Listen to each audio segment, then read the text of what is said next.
I think just out of necessity, we all know that eventually it will happen. Alcoa Road is going to be under construction very soon. We're in the process of, there's an intergovernmental agreement between Benton, Bryant, and the county to reconstruct Boone Road. The money is coming from Metro Plan. It's federal dollars. 80% federal dollars are going to pay for Alcoa Road to be improved. We can all look forward to that. We're getting very, very close to, they're working on right-of-way acquisition right now. 2015 is when they're going to start construction. Okay, 2015 is when they're going to start construction on Alcoa Road. When that happens, and then if we get to do this project, that'll be next. It'll just be, you know, it'll just be the natural progression of things. There's a lot of things we need to do, but we just got to take this big old street elephant and eat it one bite at a time. What's going to be the cost of the special election?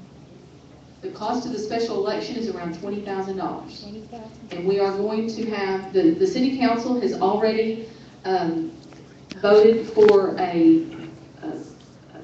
the election to take place for a bond issue for the fire department.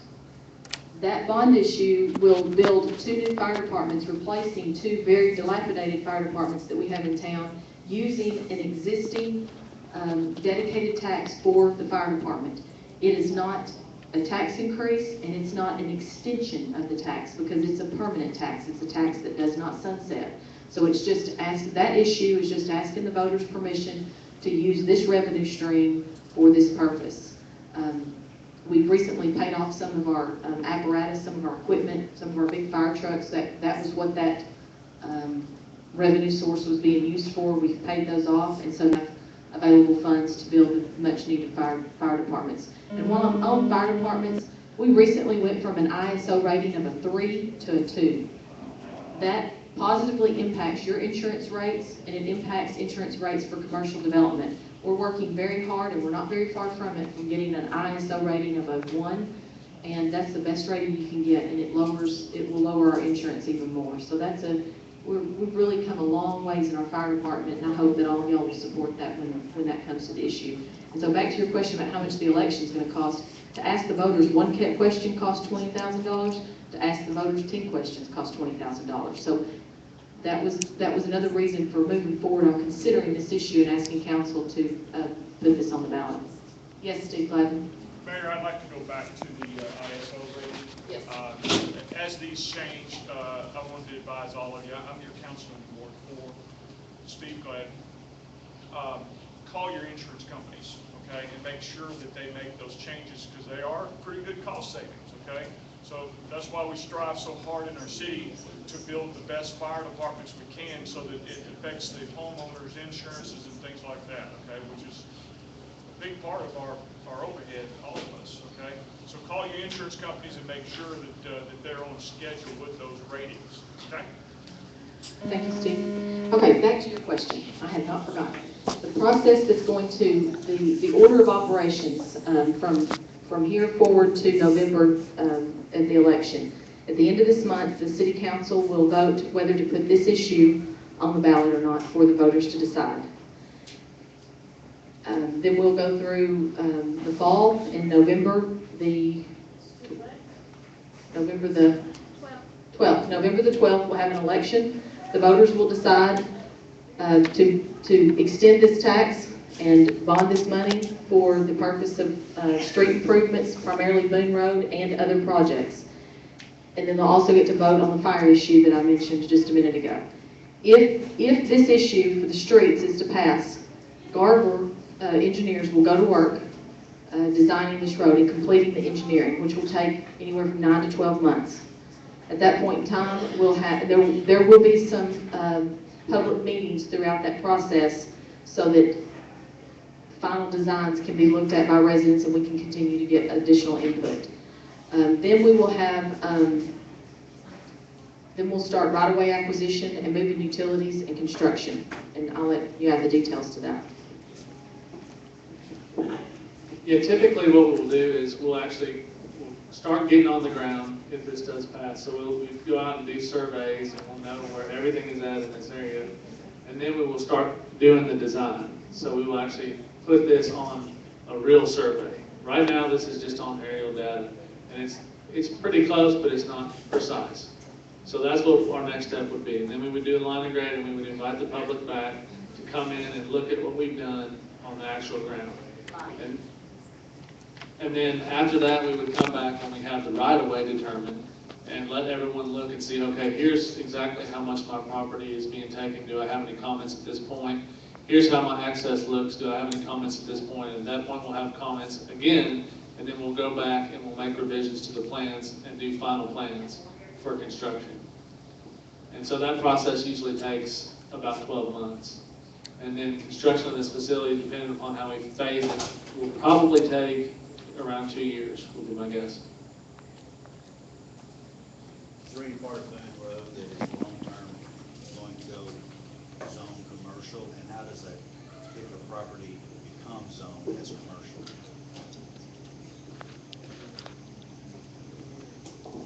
Is there anybody from planning here? Rob's here from planning. I'm gonna answer this, and then if you need to add anything to it or correct me, Rob, if you will, that'd be great. Rob's on liaison with the planning commission. Right now, there's been no conversation to rezone anything, along Boone Road. It's heavily residential with a park and apartments. That's not part of the conversation, at all. If somebody that lived along Boone Road wanted to have their property rezoned, there's a process that you go through the planning commission, and you just request for that to be done. There's a public hearing, your neighbors are notified about it, and then the planning commission would vote on it, and then the city council would vote on it. And that's the general process for rezoning any property, but there's no conversation about that happening at this time. Two quick questions. The apartment complex, the owners of the complex, are they making a contribution to this project? The apartment complex has made contributions to right-of-way. The right-of-way, we have the right-of-way on their side already. They've built the sidewalks, they paid upwards of $400,000 or $450,000 for Sheep Avenue that's being built now, and they contributed monies for the improvements along Woodland Park Road. So the apartment complex is finished with any contribution to the city. When they did their preliminary plats and got approval back in the late 90s, early 2000s, the city went into an agreement with them that said this would be their contribution for the impact fees, street impact fees, water and sewer impact fees, and those issues were negotiated back then, and they have met their obligation. My second question, what are the security precautions that will be taken once our fences are removed? On the property? Security precautions. When your fences are removed during construction, they'll put up temporary fences. I don't know exactly, you're talking about security in terms of whether or not somebody comes into the back of your yard?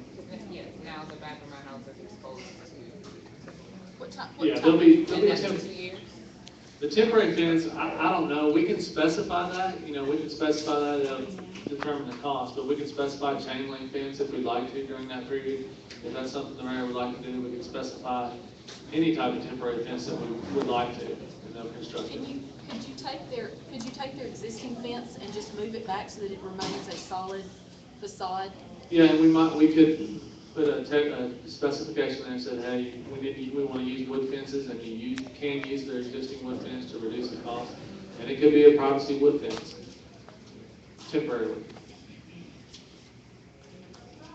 Mayor? Yes. The council approved the final construction plans before they're approved to go out and actually do this project. Does council approve construction plans? Final construction plans. Council always approves expenditures of monies, but final construction plans, I would have to look that up and find out, Brenda. I'm not certain of that. I would certainly want consensus from the council if we were to move this project forward, though. Absolutely, I think we all need to be working together on it, but as far as if it's a legal question, does council have to approve the construction plans? I'm not certain. So who makes the final vote yay on the design? Typically, we will submit a line and grade, which which is like this, but on real survey, a 30%, 60%, 90%, and 100% set of plans. And that goes through the Public Works Department typically, unless the cities that we work in for approval. And I don't know if they take it to city council. I can let Monty speak to that. Typically how these projects go, we develop, we work with the engineers close, with boots on the ground, we get all the measurements. We come up with a design, we come up with a recommendation and a concept, and then we take it to the council. And that's when we have, you know, where the sidewalk's gonna be, where the trees are gonna be, you know, where the curb's gonna be, where the bike lanes are. All those details are taken to the council. They approve the concept, but when it gets down to construction, no, we typically don't. Once they've appropriated the money and they've turned us loose and they've approved the concept, then we take off and we build the project. There's no sense in going back to the council again for construction plan approvals or anything like that. They've already funded us. They've told us what they want. We've showed them what we're going to build. Then it's up to us to build it. Concept being after everything's approved. This is the concept right now. Well, this is part of the concept. This is the first initial phases of the concept. This is kind of a wide brushstroke, if you will. We're going to narrow that down once, if the voters speak in November and say, yes, we want to do improvements to Boone Road, then we'll get boots on the ground and we'll start doing the measurements, and then we'll kind of come up with a well-defined plan at that point, which will take a few months to get that done. And then we'll come back to the council and ask the council. We'll have public meetings. We'll meet with landowners. You know, we'll try to avoid the things that we can possibly avoid. But this is nowhere near the final design at this point.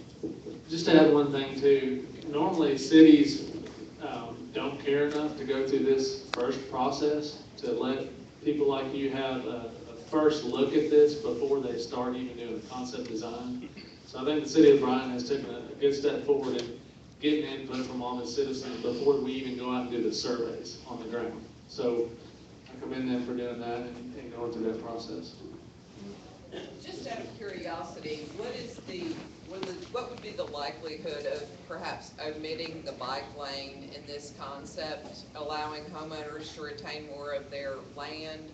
Because the majority of Bryant, I know we want to look forward, and I'm definitely a proponent of that, but the majority of Bryant doesn't have bike lanes anyway, or sidewalks. And I'm kind of wondering if why do we need both of them while we're developing this idea? Sidewalks are great, bikes are great, cars are great, but this is a huge pill to swallow for us to understand, for me to understand why we need to put them both in there. Yeah, I can talk just briefly about technically why we put them in there. Is you know, we went to the council and we took some alternatives, just like you can see here, and we had probably 8 to 10 alternatives, and some of them had multi-use lanes, and some of them had just sidewalks, some of them had bicycle lanes. And through studying complete streets and through our previous project with working Conway and some in Fayetteville, we found that these typical sections, as you see here, are the most cost-effective, if you will, in providing the access or the flow for pedestrians and bicycles and vehicular traffic. And I'll just let the mayor talk about the rest of that. Shoulders, I have a question for you. What's the difference in the size of a shoulder and the size of the bike lane? It's Inches? a shoulder on this facility would be probably at least 6 feet, so it's about the same. Okay, so if you're gonna build a street with a shoulder, and if we want streets with shoulders and not dropping off into ditches like we have now, it's about the same amount of space. So it's just how they actually construct it. They finish it off a little bit better that makes it usable for a shoulder and a bike lane. It gives that buffer. Yes, I'm sorry. Yes. I have a question, man. First of all, like the engineer said, I do appreciate you bringing this to us because it's not a requirement. Y'all can just move forward with us without addressing the public. What's the cost of the tax? that we're paying currently? It's a 3/8 cent sales tax. Have to think for a minute. It's a 3/8 cent sales tax. That 3/8 cent sales tax is what we use to build this park, and do improvements to Mills Park and, the soccer, Midland Park and a few other parks around town. That tax is scheduled to sunset about anywhere from 8 to 10 years earlier. I won't give an exact number, it's between 8 and 10 years earlier. It was a 20-year bond. And because our tax base, because Bryant has continued to grow since we passed that, we're paying that off a lot earlier than what we had to. Every bit of that tax, that 38 cent sales tax, goes towards that. Yes, Rob? I think it's 1/8 cent sales tax. No. The 1/8 cent sales tax is the operation, it's a permanent tax, and it's the operation and maintenance for the park.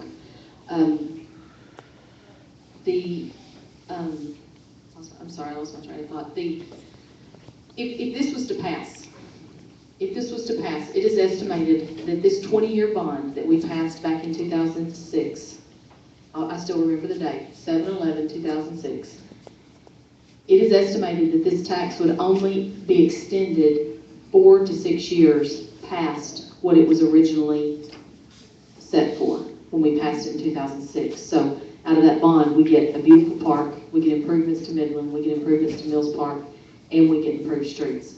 And also know the monies that aren't spent on Boone Road, because we're going to, if this passes, we're going to bond upwards of $15 million.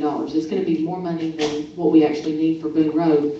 Those monies will also be used, it's going to be written on the ballot issue, so that those monies can only be used for street improvements, and those additional street improvements will be used throughout Bryant, and the council would decide, where those monies would be spent. One second part to that question. This is a state tax, correct? No, this is a city sales tax. City sales tax. Uh-huh. And if it were to expire, what are the chances that it would be put back on the ballot to fund something like this? Very good question. We risk that, we risk losing that. We also live in a county that doesn't have a sales tax. If the county, I'm just gonna say it, if the county ever gets an opportunity to pass a sales tax, if Benton and Bryant sales tax drops down and they get a chance to go for that tax to fund issues for the county, then they'll probably do so. So if this tax went away, there's a very good chance that it would be replaced in some other way, and maybe not by the city of Bryant, and it wouldn't directly impact us. So this is a revenue source that benefits Bryant. Another thing I want to say to that, two things, is because we are an interstate city, a flourishing, one of the fastest growing cities in Arkansas, and the fastest growing city by 50% in central Arkansas, we don't pay all this tax. Residents of Bryant pay close to about a third. I've got a phone call into ULR, the Economic Development Center, to find out what do they estimate percentage of our sales tax is actually paid by residents of Bryant. So we're voting on a tax that we only pay probably about a third to 50% of. And that's good for us. And the other thing is interest rates. Interest rates are probably going to increase over time. There's probably not a better time in the foreseeable future for us to do what we're doing than what we're doing right now. Because if we do this 2 years down the road, 3 years down the road, we'll probably we'll pay more in interest, and we'll have less money to actually do our projects with. So it's a good time, timing wise, and that's the bond council and the underwriters, that's information that they've shared with us and shared with the council as well.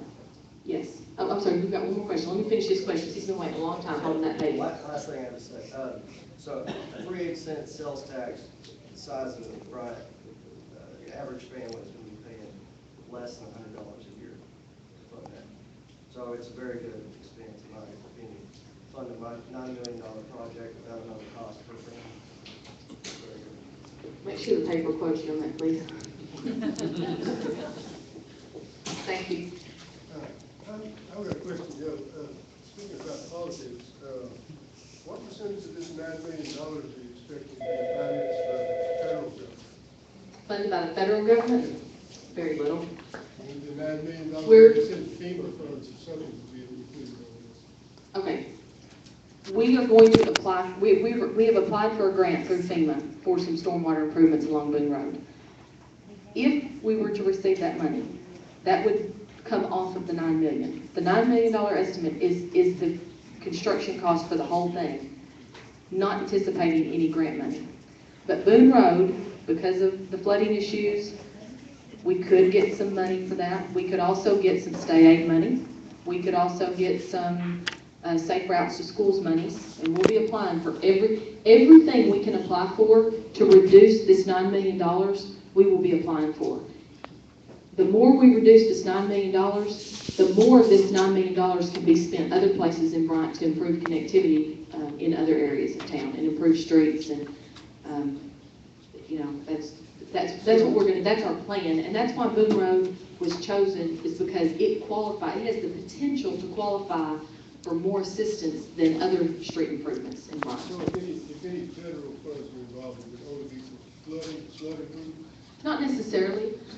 Metro Plan has monies that the city uses, the city has access to sometimes, and that's federal money. Federal money comes down, it goes through Metro Plan. They decide where to spend it. Well, politically, I just wanted to mention that that federal budget deficit, is that correct? Wouldn't you say that any federal funds adds to the federal budget deficit? Yes, yes. Okay. That's clear. It's not like this money is clearing out of nowhere. Correct. There are political ramifications to using federal funds, correct?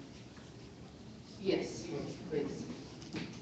But on proximity to the schools and the Bishop Center and the Boys and Girls Club may give us a good up on everyone else when we apply for these funds, because we will have connection with sidewalks to the Boys and Girls Club and to a public park that might give us a better chance in getting the funds, which could be grants, which could be money that we didn't have to match. Any kind of money that we can get because of our proximity to the high school, the elementary, and also Hurricane Creek Elementary School. So we're in between two school campuses that could enhance our application whenever we make them to Metro Plan and other places for a particular part of the sidewalk. Yes. So you pass, do you have a backup plan? Are you still going to go through with it, or? No, we will not. If this does not pass, this issue, this project will be, it'll stop right here on this table, because I've looked at it and I don't know of any other way to fund a project of this magnitude for the citizens of Bryant. Yeah, I just wanted to speak to what she was saying about the paths to Hurricane Creek Elementary. That's badly needed. There's the apartments there. A lot of people walk from there to Target, and there really needs to be at least a sidewalk or something for people. And could it at least be extended all the way to where it turns at the corner there? If you got this plan up to this point already? We really need to wait until Alcoa Road is constructed, and in timing, like I said a while ago, if we can get this passed, we'll get this constructed, we'll get Alcoa constructed, and then we'll take care of the middle. Taking care of the middle is a little bit stickier because we gotta work with Benton on that. That's an our project and their project together, and we'll get there, we'll do it, but it's just, you can just do so much at one time, and that's a good stopping point for Bryant to say, okay, this is where this project ends, and this is where we'll pick up and move forward. There's also a lot of, between, you know, where it dog legs, there at the end of, at the west end of Boone Road, all that property there has the potential for commercial development. If that was to develop out commercially, and when Alcoa Road is improved, commercial development will explode on Alcoa Road. When that happens, there's a very good chance private development could come in, and that would require them to improve those streets. So that could actually be done through private-public partnerships. And there's not much chance of private development happening in the section that we're proposing here. this really falls on the city to take care of. It's gonna be our, if anybody's gonna do it, we're gonna do it. Does that answer your question? Yeah, I'm just concerned about all the people that walk along there. It is, I mean, it's, you know, anywhere we can improve that, I mean, I'm a huge proponent of that. And I know we don't see, you know, we don't see a lot of people riding bikes or walking around Bryant, but it's because you can't. And we've got to start somewhere. And there's two large demographics of people. And I think y'all may not be interested in this. If you're not, somebody just tell me shut up. But there's two large demographics of people that are going to drive economic development over the next many years. And those two groups are the millennials and the baby boomers. You've got thousands of baby boomers retiring every day. Baby boomers want to go and live in a vibrant place where they can live in place. They want to be able to get out and do things. And the areas of this country, the cities in this country that are building complete streets and making things accessible by pedestrian walkways and sidewalks, these people are flocking to these areas. They're thriving economically. It provides more resources to the communities. And then the millennials, those are the kids coming out of college. That's like the 25 to 35 range group right now. Those people, they're flocking to areas where those amenities are in place because the technology that they're doing. I mean, it's just a different demographic. And if you spend any time with some up and coming millennials, they're very interesting.